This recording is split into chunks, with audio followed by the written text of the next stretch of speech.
Hey guys, I hope you're all doing really well. Today I'm so excited to be sharing with you the 8th update for my 9 in 2019 Project Pan. It's actually been about 5 weeks since my last update, so apologies for that, but truly there just really wasn't any discernible sort of progress for me to update you on. And today you're gonna have the luxury of watching my lashes probably pop off a million times. So it'll be way more interesting than it probably would have been about a week ago, because I don't know why, but for some reason today I decided lashes were a good idea. After I did my entire makeup look, I was like, yeah, I'm gonna pop some lashes on actually. So yeah, some frustration may ensue because I hate wearing lashes, like hate wearing lashes. But anyways, so we are going to hop into all of my progress from my 9 in 2019. I'm just going to start with the items that have been in here the longest. The first one is this ABH Dip Brow Pomade. I have mine in the shade Taupe, and I am doing really well with this product actually. So as you can hopefully see, there is very little product left in here, just that outer corner there. There's a little bit of product there.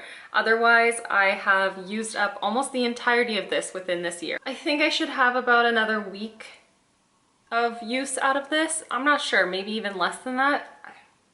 I really don't know, but I'm really excited to see this through. It's going to feel like such a feat once I have actually finished this up at the end of this project, or once this is done, like within a week or so. This next product has also been in the project since the very beginning. This is the Essence Satin Touch Blush in the shade Satin Love.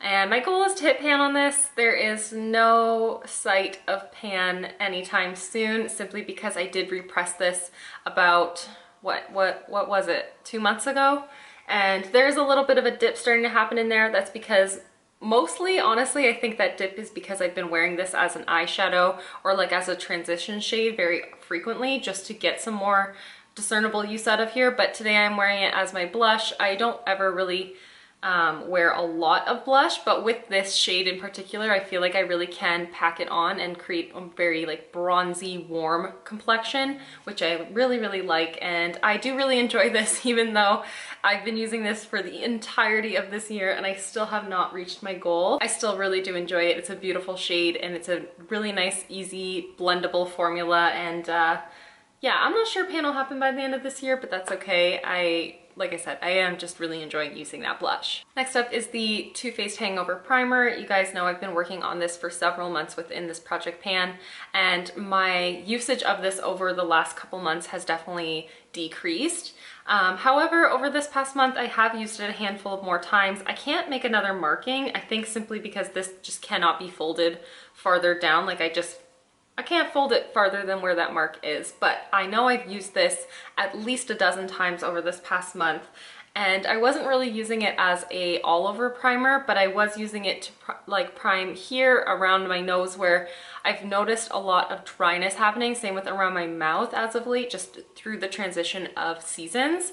But I've also been mixing this with foundation. So foundations like my Wet n Wild, the Photo Focus one, I'm trying to pan that one, and it's a full coverage foundation, just not really my vibe at the moment. So I've been mixing it with this to make it more like a medium or even light coverage foundation. And then same with the Fenty foundation, because I'm really trying to finish that up since I didn't finish it completely in my Roulette Pan collab. I've been mixing this with both of those formulas to really give them more of a tinted moisturizer sort of feel and a little bit more playtime with those. So can't make another marking, but I know I have been reaching for this quite a lot. I'm really happy with this primer. I've been just loving it, and I'm not going to miss it when it's done, because I do have another full size waiting in my collection to be opened. Next up is this Milani powder. This is the Conceal and Perfect Shine Proof powder in the shade 03 Natural Light. This is a product that I've actually already hit my goal on. I did hit pan on it several months ago, and I'm just monitoring my progress now. I've just been keeping it in to see how much I get use out of it. My preference for powders has definitely changed. I don't really tend to use powder all over my face. I just tend to use it to set underneath my eyes. However, over this past month, I did actually wear this as a powder foundation maybe 2 or 3 times, and I really did like the way that it looked on my skin. I made sure I really did moisturize and prime beforehand, And then I would go in with the Eco Tools like buffing brush and just pack it into the skin without swirling it around, just kind of dabbing it all over my face, and it just looked so nice. And then I would spray it, like so overly spray it with the primer water from Smashbox to really meld it into my skin, and I adore the way that this looks as an all over foundation, because it's not too full coverage, and it definitely did hold up very well. I wore it for a 14-hour workday or like 13 or 14-hour workday, and it still held up just perfectly on me. So big fan actually of it that way. However, with the change in seasons again, I'm not sure that I'm going to use this in that sort of way, but I'm just going to keep monitoring my use of this. Potentially next month, I think I might roll this out of the project, since I have already hit my goal and don't really see myself using this a lot, but I just want to see where the next month goes and then reevaluate after that. I just have to quickly show you how snug this kitty cat is. It's so tempting to just stop and cuddle with him right now. Oh my goodness. Next up is a NYX Butter Lipstick. This is in the shade Candy Buttons. It's this like peachy kind of tone, coral, I don't know, like a light coral peach kind of lip shade. And it is quite sheer. It's really easy to apply, but I have just decided I'm going to declutter it. I'm not a fan. I've said this in all of my updates as of late, that I feel like this makes my lips look very dry and quite aged, and that's just like not something I'm into right now. So I was thinking about maybe holding on to this, seeing if I want to reach for it next summer, but it's just gonna keep getting older and older in my collection, and it is already, yeah, 4 years old nearly, so it's time to just say goodbye to it. It's not something I'm ever gonna get a ton of use or wear out of. In fact, over this past month, I wore it as a cream blush one time, and I wore it as a lipstick one time. I'm just gonna declutter it from my collection, say goodbye. It's just not worth it to me. I have this much product left in here, and this would be misery the whole time, I swear. I would really not enjoy using this. So I'm just gonna say goodbye, and I'm actually gonna roll in another lipstick in its place. I'm gonna just talk about that now instead of leaving it till the end, because it's not like replacing a goal hit. So anyways, I'm going to roll in this mini lipstick, this teeny tiny little lipstick. This was a Sephora Point Perk for Pillow Talk by Charlotte Tilbury. So not a lot of product left in here. I don't even remember how much was in here initially, but there's not very much in here. And it's a beautiful like brown kind of nude and a matte formula. That's the shade right there. And I feel like I can just get so much wear out of this. And it's something that I do find myself naturally gravitating towards. I would really like to finish this up because I actually do have another one of the Point Perks. My friend had picked it up because she couldn't resist buying a Charlotte Tilbury lipstick with her Sephora points, but this is just not a color that's suited towards her skin tone, so she gave it to me unused, and I am just so thrilled that I have a backup of it. So I am just going to use this up and then move on to the other one eventually, but I think I can just use this up this fall so easily because it's just a very comfortable formula and a kind of color that I constantly want to wear anyways. I did not plan this, but here's another Charlotte Tilbury product. This is the Charlotte's Genius Magic Powder for under eye and face.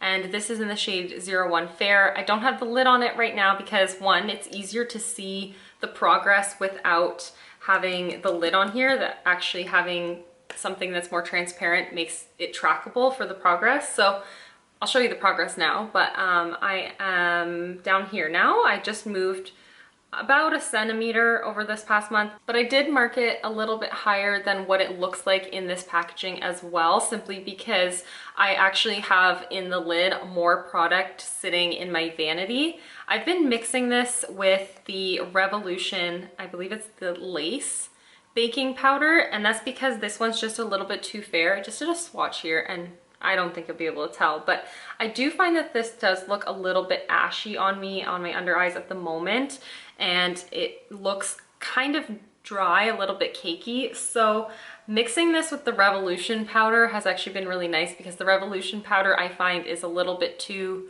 salmony for my liking, like a little bit too peachy. But then this one is just far too fair. So mixing the two has actually given me a really nice like brightening under eye powder. I don't want to have to cocktail them forever because that just seems ridiculous, but at the moment when I do have just a little bit more color still left from summer, I'm thinking that I can use it that way, and then moving into the colder months when my small amount of tan, but my little bit of tan is gone, I will actually just end up using this entirely on its own on the under eyes and potentially all over my face as well. Next up is a Marc Jacobs setting spray. This is the Recover Perfecting Coconut Setting Mist, and this is definitely not a setting spray in my opinion. I cannot make it work like that. I find that it gets blotchy and it's really uneven, especially in this spray. Wow. The word was not coming to me. Anyway, so especially in this sprayer, it just does not work for that. I've actually done like a full face look, and then my eyeshadow has like little speckles in it, and I find there's little speckles sitting and breaking up my highlighter, so I just cannot use it like that. Last year when I panned this, I did put it into a primer water bottle, and I found that it worked really well in that Smashbox sprayer.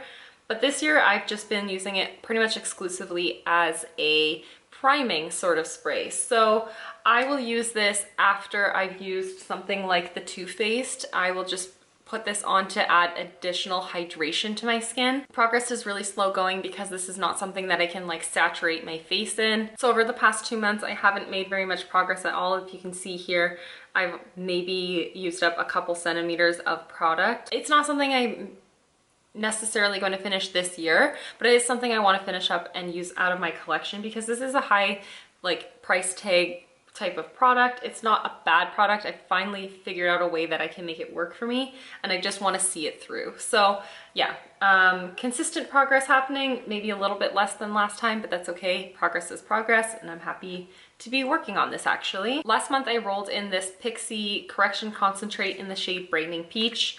I don't think there's any way that you'll be able to see any sort of noticeable progress from last month to this month. However, I have been using this nearly every single day. I will brighten my under eyes with this and color correct under my eyes with this, and I really do like it. I do think it's a very, very good and effective under eye corrector for me. Still a ton of product in here, so it's not something that I'm going to be able to finish up anytime soon, but I just put it into this project with the hopes of getting more consistent use out of it and really just making sure that I am using it because it is something that I do enjoy, and I just want to make sure I get my money's worth out of it. Lastly is this Essence Pure Nude Highlighter. I rolled this in again last month, and my goal is to hit pan on it. There is no visible progress at all within this product, but I don't think that that's a bad thing at all. I have used this a handful of times, but this is something that I think is going to be very slow going, as well as many of the products that are in this project. So I'm not in any rush at all to use this up or even to hit pan on it, but I really want to kind of see how long it takes. I've been using this primarily as a highlighter on the tops of the cheekbones, but there were a few times I did use this as more of an ethereal, all over glowy kind of powder. And it is just a touch too fair for that for me right now, but going into the colder months, it definitely will be nice to give myself a little bit more glow, and this tone will just be absolutely perfect for me. So pan will come in due time, but I'm in zero rush for that at all. So yeah, that is all the 9 products that are currently a part of my 9 in 2019 Project Pan. I am still really enjoying doing this Project Pan, and I'm so happy with all of the products that I've selected for this. It definitely has changed throughout this year, which is really interesting to look back on. But where it stands right now, I am really happy with these more like long haul kind of products, and I'm really happy that I did decide to switch out that lipstick for this guy here. I feel like this is going to be far more successful for me. Next update, definitely look forward to seeing that Dip Brow Pomade completely used up, and I may end up rolling out this Milani powder as well in the future, but I am just so thrilled with the state of this Project Pan. So yeah, that's absolutely everything for today's video. Thank you guys so much for watching and for hanging out with me, and I will see you in the next one. Bye guys!